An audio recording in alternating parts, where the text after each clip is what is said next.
who are trying to get through Menlo Park, get out of Menlo Park and back to their homes, especially in the evening commute hours. So there's 173 projects that we're looking at in the Transportation Master Plan right now. And we've been taking this around to the different parts of the city to hold meetings. And so one of our meetings was held here in Bellhaven to talk about issues at Bayfront and Willow Road. And then we've had a meeting at Laurel Upper, we've had a meeting downtown, and we'll have our next meeting in Sharon Heights. But traffic and transportation are the #1 topics that I hear residents are concerned about. Thank you. You could give us maybe 30 seconds. Extra? No, just say like. I can't, I don't have a sign. No, just we don't don't hear guess. any. Okay. Yeah. All right. Just a finger. Yeah, Okay. just like. Okay. Sure. All right. Go ahead. 30 seconds then. Okay. Well, I start off by, I live in Blood Triangle, so obviously this is a real issue for me, not an academic, when it comes to traffic and getting in and out of that area, and the limited egress and ingress that's provided there. I'll start first with the point about the park, and it's a county park, and I think we are all sort of excited that the county is looking to invest in this area and invest in the park and make greater usage of it. And as Councilman Hughes spoke, at some point the city sent a letter sort of expressing its interest or its points with regards to what the county is proposing. I think that the city should have been involved much earlier on and much more integrated in the process for what the county was thinking about with regards to the park and all of the options that were possibly on the table versus sort of what I think is kind of a more last minute of like where are these bills possibly going to be. So I do think that was a bit of a missed opportunity for the city. And also, another key factor over there is the flood school property, right? That side and what Ravenswood is now proposing or thinking to do regarding that property. I would have liked to see an effort where all of these stakeholders and interested parties were brought to the table, because I do think that this sort of ad hoc, they're going to redo the park and similar teams and activities and possibly redo the school site. I think this ad hoc approach won't benefit the residents of that area as much as it could. And again, with regards to traffic, yes, we're going through a traffic transportation master plan process, and there was lots of meetings, and there was 170 ideas, and there's 200. There's tons of ideas. We do the meetings very well, but what actually there that's going to improve the residents, I don't know if I've seen it. Again, all right. So does anybody have a question that we would like to verbally attack? Not about. If not, I'd love to respond to prior question. Just to let people know that we actually did host many meetings with the county, and we were actively engaged and had a lot of meetings, and I went to them and saw many Menlo Park residents there, and they had boards up, and everybody was able to fill out forms and put them up on the boards to say what they wanted. So there was a lot of engagement, which was really great, and there was no lost opportunity. And the Ravenswood School, we do try to engage with the Ravenswood School District, but they don't want to engage, and they haven't engaged. And I think anybody who's tried to engage with them probably knows that that's the case. They own the land, the little strip of land behind the park that I know Jackie Spear has been asking them, why don't you build housing here? That is an opportune site for teacher housing, for example. But they have not been a district that has engaged. Do you want to have more? I mean, I just say like, that we could just go back and forth. I mean, Well, I think let's do one more on this issue. So Yeah. I've spoken. I think, like I said, it was a lost opportunity, and if the response is that they don't engage, then I think that there's an absence of leadership, right? At some point, jobs have to get done. You have to do what is being asked of you, and if you don't, then I don't know that there's so much excuses. It's the results and it's the impact that matters. Okay, thank you.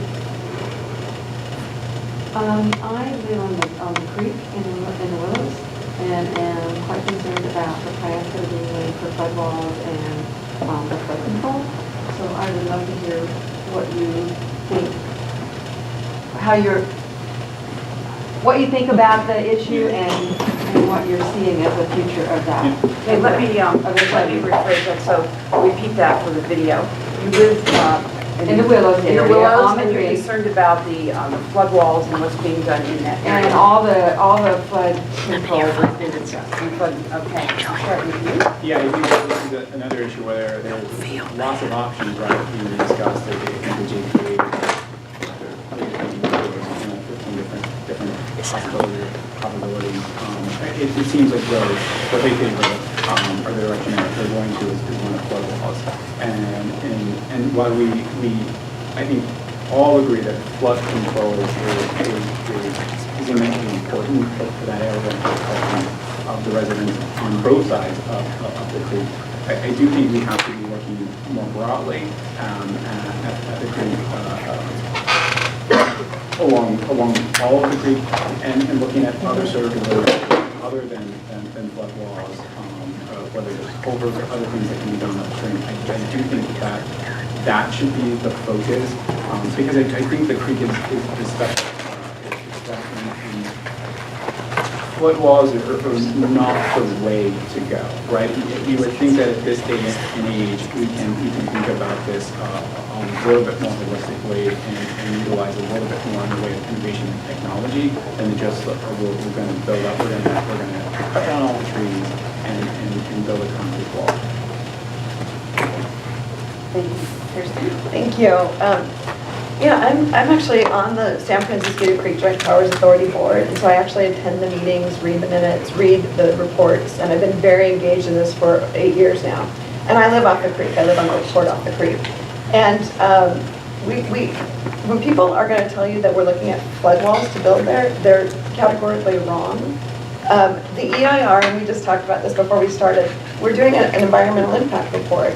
And it's for the area from Highway 101 up to the Pope Chaucer Bridge. And I've said over and over for years now, and I'll say it here too, I don't want to see flood walls there. I would never want to see flood walls there. We have a gorgeous creek. I walk that creek daily with my dogs and my husband, and we love walking the creek. And walking along Woodland Avenue, it's beautiful.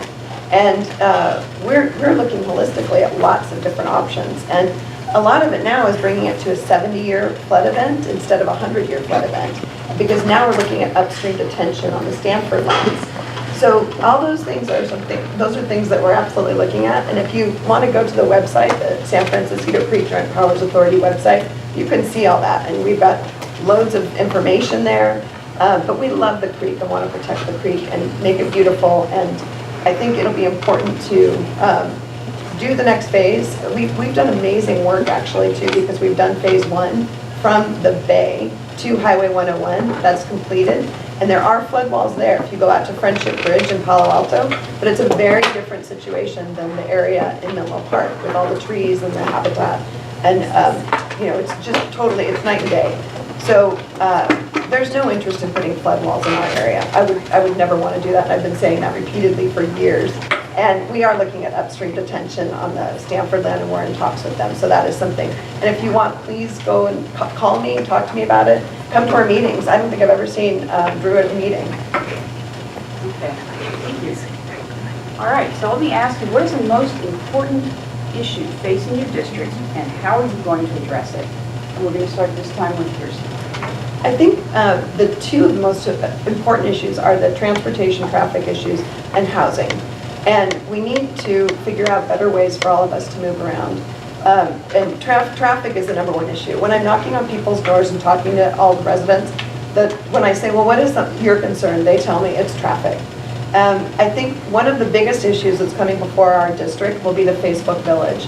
And that's 60 acres here on Willow Road. And that's going to affect our district. And at this point in time, if we want to say, you know what, we don't want this, we can say that. I can be your voice for that. I'm a homeowner here. My retirement investment is in my home, as probably many of you have. And to me, this is very important. I'm not leaving this area. I'm not a tourist. I live here. I'm staying here. I care about this area. If you want a voice on the Facebook Village, which is not something that has been allowed or that is imminent, please vote for me. There has to be an EIR, an environmental impact report on the Facebook project. And there will be a development agreement, and there will be things that will have to be mitigated, and if they cannot mitigate it, if Facebook cannot mitigate it, we can say no, but don't throw your voice away, don't throw your vote away. This is a very important time because you can only elect one person for the next 4 years. In the past, we could elect 3 and 2 every 2 years. That won't be the case. And there will be other representatives from other districts who will not care about District 2. That's how it's the fact of the matter. So if you want to give your voice to somebody else who lives in a different district, I would really caution you against that. I think that is not in the best interest of us here who live here. When you're voting, you don't want to give your vote to somebody else. You want to have your own vote and your say. And I think that's what we need to make sure we do. We can look at other things too, about having an employee head tax on Facebook to help pay for major transportation and traffic improvements. And Okay, thank you. Drew? Yeah, that question that went all over the place. I don't know quite what I'm responding to, or that answer did. So I certainly think that traffic is a major issue for District 2, and specifically when it comes to preserving neighborhood peaceful neighborhood traffic, and that was a really major issue very recently in the Willows. There was a ton of commuter cut through traffic. And it was something that was not getting the attention of this council, right? There ended up being 2 petitions with 500 signatures in total before there was actually any sort of response on the part of the council at putting up prohibitions on turning back on the road and putting up no through traffic signs. I mean, that to me, it goes to one of the reasons I'm running, and that is to have a council that is actually responsive to residents. And I do think that this is not what we've seen on this council recently. When it comes to the Facebook issue, both the Daily Post and the Almanac and their endorsements actually address it. And they endorsed me in their endorsements. And they bring up this issue, and they mention that this is an issue that the incumbent brings up because she doesn't want to run on her record, right? And the record is one of multiple trips, fringe benefits for being on city council to foreign countries. That's the record, and I will not be taking any trips anywhere because it doesn't benefit the citizens of Menlo Park. The record is a Brown Act violation. The record is current FEPC investigations. Those are the records, and so the question for the people in District 2 is what is the benchmark for leadership that you want? What is the level of judgment and discernment that we expect and we're going to hold our leaders accountable to?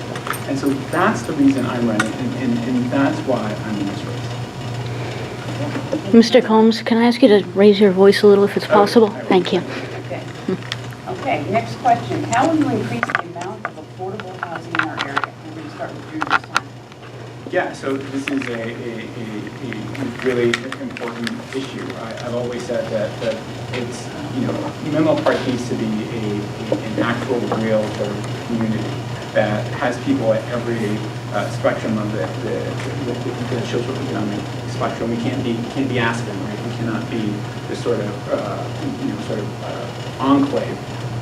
There are sort of real limits to this. One is that on this side of the freeway, where you actually have property in the hands of affordable housing developers, there is a concern from this community that we not overload this area with affordable housing. On the other side of the freeway, there isn't this supply of land in the hands of affordable housing developers, and the land is too costly to put it in the hand of affordable housing developers. So what we have to look towards or look to is land owned by the city. And I'm very much in favor of looking to property owned by the city as a way to bring affordable housing to market. I don't favor affordable housing at the Burgess complex. I do think that is essentially the city's front yard, and I don't want to take part of that and make it private space for anyone. But I do think when you look at things like the parking lots downtown, the possibility of developing them and adding an affordable housing component, I very much support us exploring those as ideas to bring more affordable housing to market. I certainly am in support of let's rethink the the affordable housing component and requirements when it comes to whether it's commercial development or office-based development or residential development. I certainly think that that's important to make sure that we're hitting certain benchmarks and a level that is greater than we're seeing now. So in those ways, I think we can sort of make an effort to respond to this problem. Thank you. Kirsten? Thank you. Yes, I am absolutely an affordable housing advocate and have been very eager to see more affordable housing built in Menlo Park and have helped make it happen, actually. So some of the housing that we've done is on the Mid-Penn project for seniors. And that has been built and it's beautiful. It's out on Willow Road. And in fact, people ask if it's Facebook housing, but it's not. It's actually affordable housing built by Mid-Penn Housing. I also was instrumental in making sure that housing for our veterans went forward on Willow Road, on the VA site. When I was mayor in 2012, people from Core Housing called me and said, hey, this is not getting on the agenda. We need to keep this going. What's happening? And I made sure we got it on our agenda and that we pushed it forward and we built it. And we have beautiful housing for our veterans. And we have opportunities to create more housing for our veterans there too. So I'm talking with Core about that now. I think it is important to use city-owned land. It's not uncommon. Other cities are doing this now. And we have land, we have parking lots downtown that we could certainly be building affordable housing on. And I think that would be a good idea. I do want to go back to traffic calming measures and talk about how responsive we actually are. Because the truth of the matter is that when Brian Gilmer wrote into us on November 9th, 2017 at 8:38 about the traffic on Willow Road saying, help, we need help, I responded to him at 10:29 the same night. And then we had staff come in on a Friday when they were off to do emergency agenda to make sure that we got it on our agenda for that following Tuesday. And on the following Tuesday, we actually voted to put in the no right turns on Willow Road. And they've been very effective and people really, really like them who I'm talking with. So it's no right turns from 3 to 6 and it's cut down on the traffic and the cut through traffic and it was very effective. And that's just one of the ways that we are very proactive in working with residents to get things done. Thank you very much. Okay, what will you each do to attract and retain city staff? Kirsten, we'll start with you. Thank you. So on attracting and retaining city staff, I think that is really important for Menlo Park right now. Right now, we have an unemployment rate that is under 3%. So when our staff leave, they're often going places where they're getting more money or better benefits. And I think we need to look at those issues. We generally, on the pay scale, play in about the median range. And so when Nikki Nagaya, for example, got an offer to go work for the city of San Francisco for a much higher wage and doing all their bike pedestrian infrastructure, she took it. She lives in San Francisco. We do need to address those issues. And Tuesday night, last night, we looked at allowing our city manager to be able to give bonuses up to $20,000 instead of just 10, because we're finding that other cities are taking our employees. So we end up training them and other cities take them. And then what happens is those employees go work at the other cities and end up retiring at a higher pension benefit plan. And our city is still on the hook for that amount.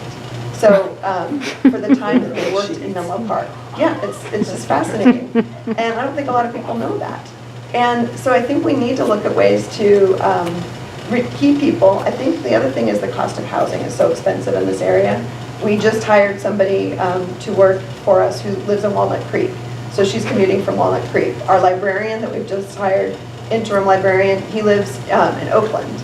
So I think that is a challenge, but we need to build more affordable housing so that people can come here. We may have to look at the salaries that we pay and the benefits, because if somebody can stay, it's called the golden handcuffs. If you can stay somewhere else and you have better pension benefits, it makes it very difficult for you to leave that kind of a position and come to Menlo Park where the pension benefits aren't as good as well. Thank you. Yeah, thanks. Certainly staff retention is a really important issue, and I am open to the idea of looking at our pay scales or looking at sort of bonus structures or changes to that also. But at the end of the day, I think we're sort of missing a point. Are the people who work in Menlo Park for Menlo Park happy, right? Has there actually been an effort to survey and understand whether people are happy in their jobs, whether they're happy with their managers, And I don't know that I've really seen this. And then actually, if you see some of the anonymous postings on the Almanac blogs, you get the sense that the people who work in Menlo Park are very unhappy with the management, unhappy with some of the decisions that have been made by the city. Ultimately, when it comes to, the city council meets and it hires the city manager, and the city manager is the one who's ultimately responsible for the culture, the workplace culture that exists among city staff.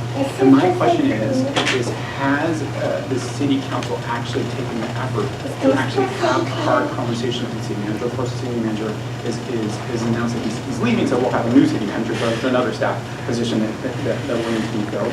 But have the city council really pushed hard and had difficult and crucial conversations with the city manager about the issues of retention, about whether people are really happy in their job, and whether there is some unhappiness, and whether it may be a reflection of his leadership and of his staff. I don't know that has happened at all, and I do think that's a key point to understanding why why we may be having this issue with retention. I don't know that I've seen from this council a willingness to actually have those difficult conversations with the city manager and really sort of bring to the table this issue of are our employees happy? Are we creating an environment in which people feel inspired and where they want to show up at work every day? Have you ever taken a position on an issue, then over time changed your position? If so, tell us what it was. And Drew, we'll start with you. My position on issue,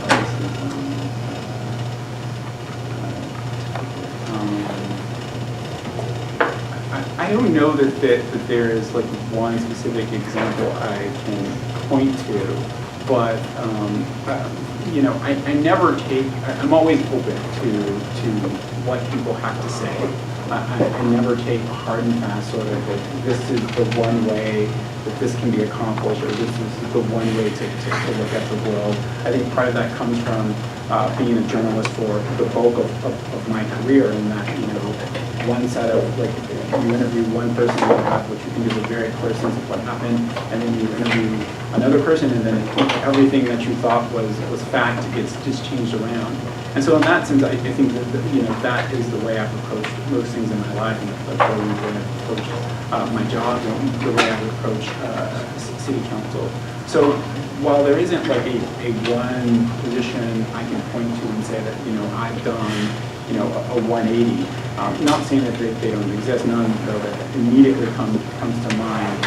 I don't have this hard and fast. I don't have these hard and fast positions that I'm always right, and I'm always open to hearing what other people think about things. Great, thank you. Thank you. I think one thing I can think of right now would be when we moved to district elections and we, as a council, had to decide, do we want to put the charter city idea on the ballot? And there's so much change going on in Menlo Park right now with district elections and, charter cities and explaining what that would be. And people coming to us originally saying, oh, we want you to become a charter city. For years, we've heard that from a couple of former mayors and some other people that say, why don't we look at becoming a charter city? And we finally said, well, I guess we could look at that now. Why don't we put that on the ballot? And then we rethought it. I rethought it too, and I thought, you know what? I think it's going to be too confusing for this election to explain what the benefits of this would be or what the detriments would be, because we're already moving to district elections, which is so much change.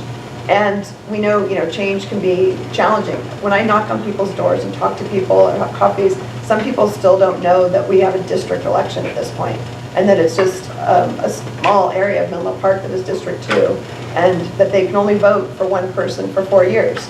People still don't really understand that sometimes. I hear that a lot. Another thing I would say, when I got on council in 2010, people said, we're tired of the blight on El Camino.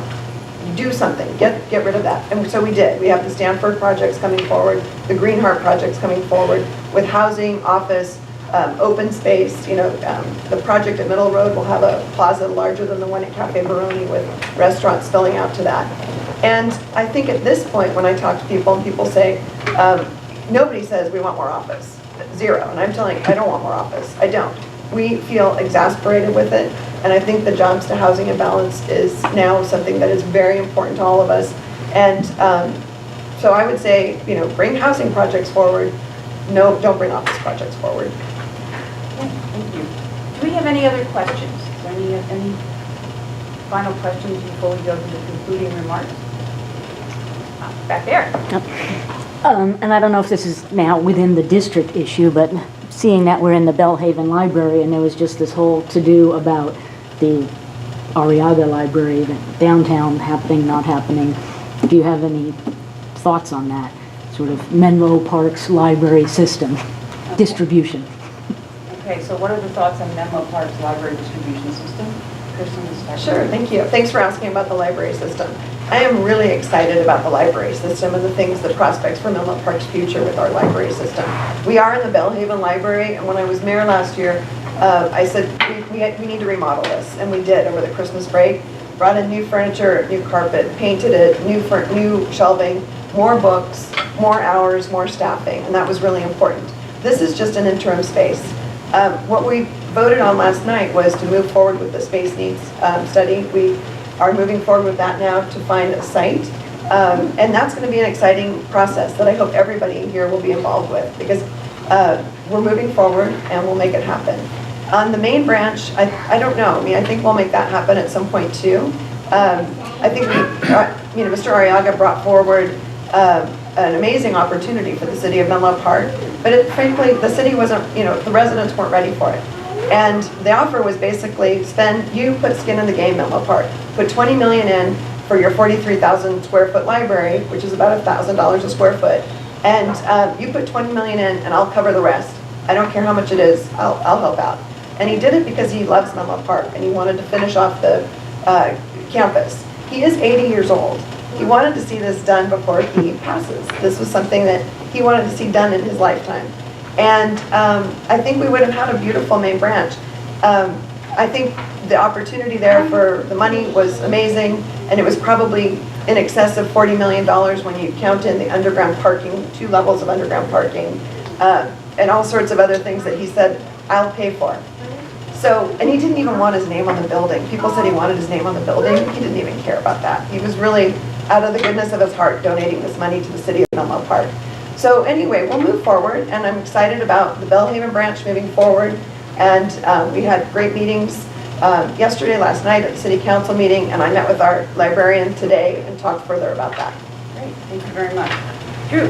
Yeah, so I think this goes to the heart of one of the reasons why I got into this race about the city council not being responsive to residents, right? The downtown library was not a priority, right? It became a priority because John Arriaga made it a priority, and this council was all too willing to bend to what he wanted. And to me, that is what's problematic. And who got thrown under the bus was the people in this community, because this was the priority. A new Bellhaven Library was the priority before John Arriaga came along and said that he wanted a new downtown library. I guess because he had some issues about facing his own mortality. I don't know. I don't care. But what our council should have done, and I wasn't involved in these discussions at all, but my understanding is that the city manager went to John Arriaga and said, hey, our priority is the Bellhaven Library. Would you be interested in contributing to that? And he said no. He was only interested in contributing to money for a downtown library, which was not a priority. At that point, community leaders say, thank you, have a nice day. Your interests don't align with our interests at this moment. Maybe at some point in the future, they will align, but at this moment, they don't. That's not what our council said. What our council did was they reoriented our priorities to a downtown library, essentially shutting aside and moving aside a Bellhaven library. And that's the track we were headed on, a vote on a new downtown library as our priority, one of which, again, John Arriaga was not paying in full. We still would need to take out at least a $25 million bond to pay for it. And that's the track of which we were heading down, which this council prioritized, until Councilmember Keith committed a Brown Act violation. And her zeal to get this approved committed about a Brown Act violation, which the city attorney then attempted to cure by pushing it to next year. And then John Arriaga said, oh, I'm moving my money off the table, which I think is a good conclusion, but it's just interesting that it came because of a Brown Act violation. Thank you. Do we have any last questions? Well, as a resident, I just wanted to respond to Ms. Keith's comment that, because she made it kind of sound like this has just been great. here. No, we can't. No. Can I If you respond? have a Can't question. respond. You can Okay. ask a question. That's it. You can ask, yeah. Okay, thank you. Both of them. I wondered why it has taken so long to even have the carpet in this library. I mean, it's been residents writing letters and going to meetings, and it's taken forever just to get the hours extended here, so. So your question is, why is it taking so long? Yeah, Okay. and maybe Mr. Combs could respond to that too. If you feel, I guess I haven't felt any urgency for the kids who live here. Zero. So why is it taking so long, and why is there not been enough urgency? So Drew, we'll start with you.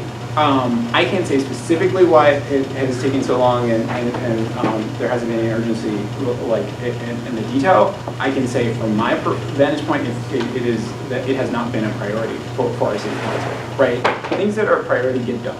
Things that are not a priority don't get done. So at the same time that this area has gone through this amazing transformation, as I like to point out, there is now a 4-star hotel in this neighborhood, right? There are these corporate campuses with these amazing amenities in this neighborhood.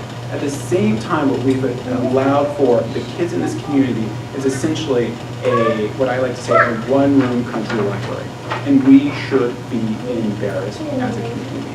And so when the people in this community talk about the fact that like they have not been stakeholders, they have not been at the table, and they have been ignored, this becomes a prime example, right? We have a general plan update that has now allowed for the development of hundreds of thousands of more square feet in office and other type of development in this area. While this community still, why this library still looks the way it is. Councilmember Keith talks about like she needs to be on council so she can negotiate. She can do a hard negotiation with Facebook, right? At the same time that Facebook, Carlton, Sobrato, all of those companies have invested hundreds of millions of dollars in this community. You would have thought that a heart negotiator would have gotten a pretty nice library, right? But that is not what has happened, and we are sitting in this is a very, very, realization of that fact. It's not even like I'm asking you to believe me. We're sitting in this, right?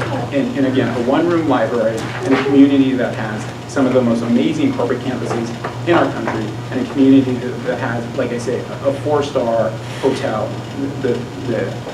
The children, the kids in this community have been forgotten, and it's because they have not been a priority for the city council. Thank you. Thank you. When I was mayor last year, I made sure that I hosted a meeting here in Belhaven to address the needs of the students here, because I've heard for years that people want to be out of the Ravenswood School District. So I hosted a meeting, and we brought speakers from Santa Clara County to come and talk about the different ways to help the kids, the parents, move their kids out of the Ravenswood School District. And from that meeting, now there's a petition and there are people signing it to move the kids who are in this district out of this Ravenswood School District. And I think that is important, and it is important to me too, the children here. It was important to me to make sure that something was done at this library, and it was, and it's actually a beautiful library. It's not enough, and I would never say it is enough, and that's why I'm really excited that we are moving forward with our siting, and we did the space thing. We've done the needs assessment, and right here in this library, we had numerous meetings here that I've attended and been at, and we wrote a letter to the city council that was accepted last night, and unanimous vote to move forward on this library. And this area, we said in our letter, needs a new library, not attached to the school, its own separate library and community learning center. And I'm excited because it's happening. It will happen. And because of the negotiations that have gone on with the different developers in this area, I am sure that there will be funding for this library. I don't think that's going to be an issue. We will, of course, fundraise for it as well and make sure that it happens, but I know that it will happen. The hotel that Drew talks about actually was approved in 2010. That's the Hotel Nia. That was on the ballot, and people, I remember that well, I lived here then, and worked with a lot of people in Belhaven who wanted that to go forward, and were canvassing for it, and it happened. And they were really thrilled about it, and now it's a beautiful meeting space for people, and I meet people from Belhaven at Hotel Nia frequently. But that wasn't something that I approved or on council. It was something that the voters of Menlo Park voted on. Thank you very much. Okay, we're going to move now to the concluding statements. Since you opened with yours, Drew, we'll start with you first. Okay. You have 3 minutes So I'm just going to. You have 3 minutes, please.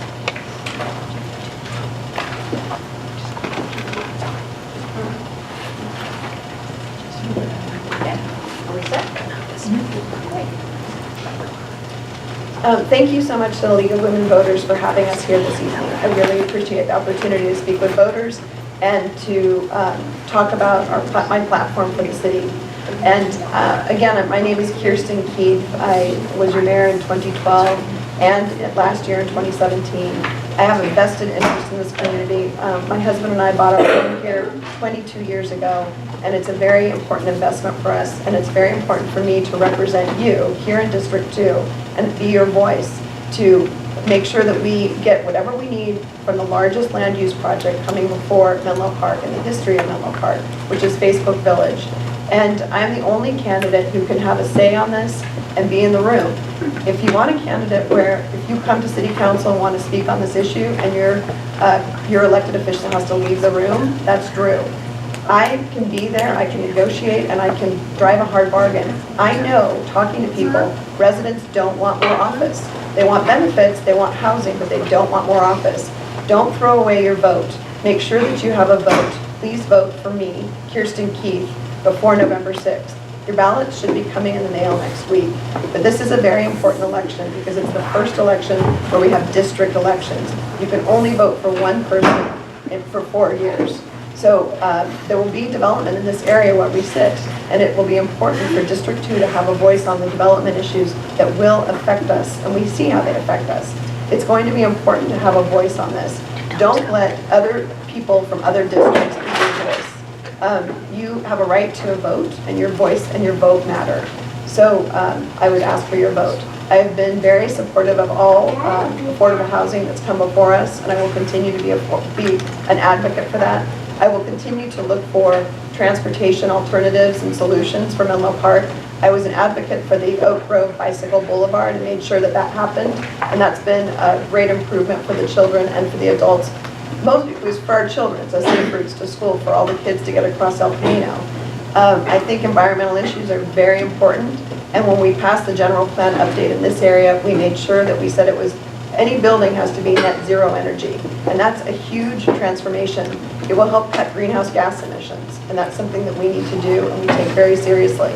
I think that we need to increase our cap on what our allowable greenhouse gas emissions will be in Menlo Park. And I think that for the future of Menlo Park, we have a great future. We have a great future. We are definitely experiencing a lot of boom and growth as the unemployment rate is under 3% at this point. But we can make sure that we have a voice on any new development. And the largest employer in Menlo Park now is Facebook. They're leasing land in this area, and all of this will affect our District 2 in a great way. And we need to make sure that we have a voice on council to address these issues. Thank you. Jude. Thank you. I think Kirsten and I, at minimum, very much agree that Menlo Park is a great place, and I look forward to our daily growing up here. My wife and I, like I say, are very committed and really connected to this community. I do want to say, though, again, that the core of why I'm running this idea of what is our benchmark, what is our standard for leadership. And again, I think in Menlo Park, it should be the very highest, right? It should be the very highest in transparency. It should be the very highest in ethical standards. Kirsten talked a bit about this idea of when the Willow Village comes to City Council, one City Council member who was in the room. Willow Village actually came to City Council as a study session. Kirsten wasn't in the room because she was on a free trip to China. So that is at the heart of what we're talking about, right? What is the discernment? What is the judgment that we expect from our leaders? It doesn't matter what room they can be in if the judgment is poor. And I'm running to offer the residents of District 2 good judgment. I'm not interested in free trips. I'm interested in complete transparency. I'm interested in knowing everyone that I'm meeting with. Those are the things that are important to me.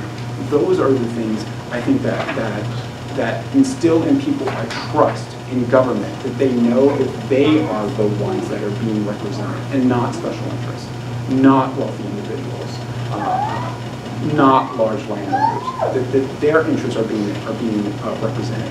And I think for me, it goes back to the core of one of my ideas, and I don't even think it's all that innovative, but there's this idea that for District 2, so many people live on substandard lots, and they've got this really arduous process that they have to go through if they want to add or renovate their house. And at the same time, over the last 8 years, we've devoted so much time and so much effort as a community to making the process easier for companies like Facebook, for organizations like Stanford. There's been no real effort to make the interactions between the city and the actual residents of this city any easier. So if the question is that like, who's going to be in the room? I want to ask you, what have you gotten from that being in the room, right? What have you gotten from that leader, that leadership being in the room? It hasn't been any real pushback on Facebook. Britain has voted for everything Facebook has asked for. So what I offer to you is the knowledge and the understanding that the representative that you have is someone who is solely committed to you. I've accepted no developer money information from my campaign. Thank you. So we want to thank our candidates for participating and your willingness to run for this important office. And we want to wish you both good luck. Okay. And we thank our lead team members, and especially coming in and pinch hitting while we were short some people. And we thank the Belhaven Library for hosting this event, and we thank all of you who came out in spite of the traffic. And remind you to vote between now and November 6th, so you should be receiving your ballots momentarily. As a reminder, be sure to look up additional information about the candidates in both state and local measures, as well as the video replay of this forum to be posted soon on the League's election website, which is www.votersedge.org. If you're interested in learning more about the League, please talk to one of our League volunteers. Folks who are with the League, just raise your hand up so please talk to them. And thank you very much. Thank you.